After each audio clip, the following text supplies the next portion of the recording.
Continuiamo allora con le pillole di Radio Veneto Agricoltura. Vedete inquadrato in questo momento Fabio Piccoli, direttore di Wine Meridian, giornalista e tra parentesi è stato nostro, come posso dire, partner per quanto riguarda il trittico vitivinicolo quest'anno. Fabio, allora il punto della situazione in grande sintesi. Diciamo che è una situazione ovviamente complessa, di non facile lettura perché ha evoluzioni prevedibili, ma se dobbiamo fotografarla al momento abbiamo una situazione di crescita, anche se può apparire paradossale, delle vendite di vino all'interno della grande distribuzione che in particolare in tutto il mese di marzo ha avuto crescite a doppia cifra, e questo portando anche a dei record di vendita che non erano prevedibili. D'altro canto, come ben sappiamo, la chiusura dell'Horeca, quindi del mondo della ristorazione e delle enoteche, ha portato inevitabilmente le persone a poter fare acquisti quasi esclusivamente all'interno dei supermercati. Dall'altro, ovviamente, la situazione in tutto il mondo della ristorazione è ovviamente drammatica, perché a causa della chiusura forzata,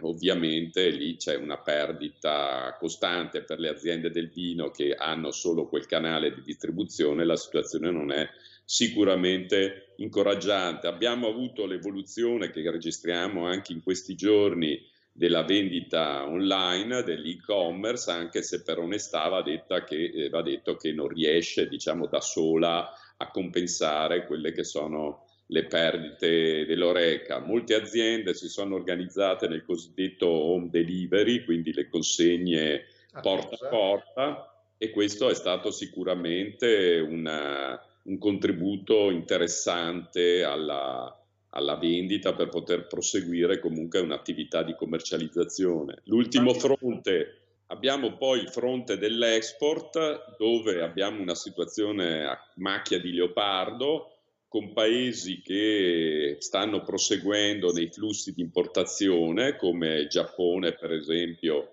o gli Stati Uniti stessi, dove nonostante ormai l'impatto della pandemia del Covid-19 sia forte anche da loro, però ci sono numerosi importatori e distributori che continuano la loro attività di importazione, soprattutto i grandi importatori e distributori che seguono la grande distribuzione, e poi altri che probabilmente stanno facendo anche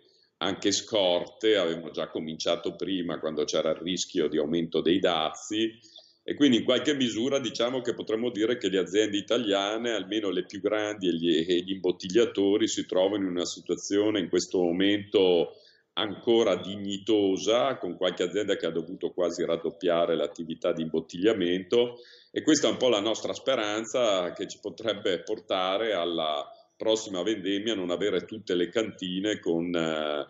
ancora quantitativi elevati. Ecco, questo volevo chiederti, in prospettiva, cosa possiamo pensare? Ma in prospettiva diciamo che probabilmente un certo flusso ancora di vendita all'interno della grande distribuzione proseguirà, anche se probabilmente non più a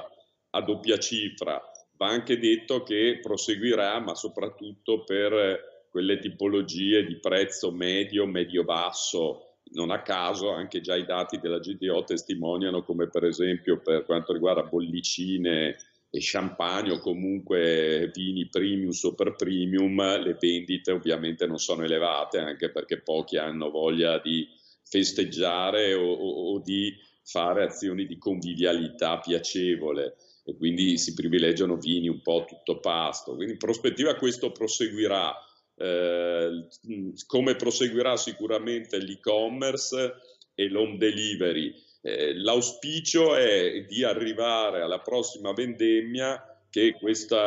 quantitativi consentiranno almeno alle aziende più importanti anche di poter magari liberare i vini e andare ad acquistare vini da quelle aziende che oggi invece fanno più fatica, perché l'obiettivo è di arrivare appunto alla prossima annata senza un eccesso di giacenze che ci porterebbe a rischi di speculazione e abbassamenti dei prezzi, che sarebbe il pericolo peggiore, perché questo poi genera un indotto negativo per molto tempo. Certo, Fabio, per chiudere in una battuta,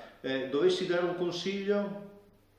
Ma il consiglio sicuramente a tutte le aziende di attrezzarsi meglio, di approfittare di questa situazione per prepararsi meglio in quelle che sono le piattaforme digitali, quindi aumentare sicuramente la loro capacità dell'e-commerce e dell'home delivery. Per quelle aziende ovviamente più piccole che non possono certo oggi puntare a una strategia di diversificazione con la grande distribuzione, di non perdersi d'animo e di progettare la ripresa, perché la ripresa comunque avverrà e bisogna essere ottimisti, ma ce la faranno quelle aziende che già oggi programmano il loro futuro con una migliore, per esempio, con una loro migliore capacità anche di gestire le relazioni a distanza, perché temo che per un po' di tempo anche il nostro amato mondo del vino sarà costretto a reimpostare rapporti commerciali a distanza, viaggiando meno, ma non per questo perdendo clienti. Grazie a Fabio Piccoli, grazie a Wine Meridian e l'appuntamento è alle prossime pillole di Radio Veneto Agricoltura.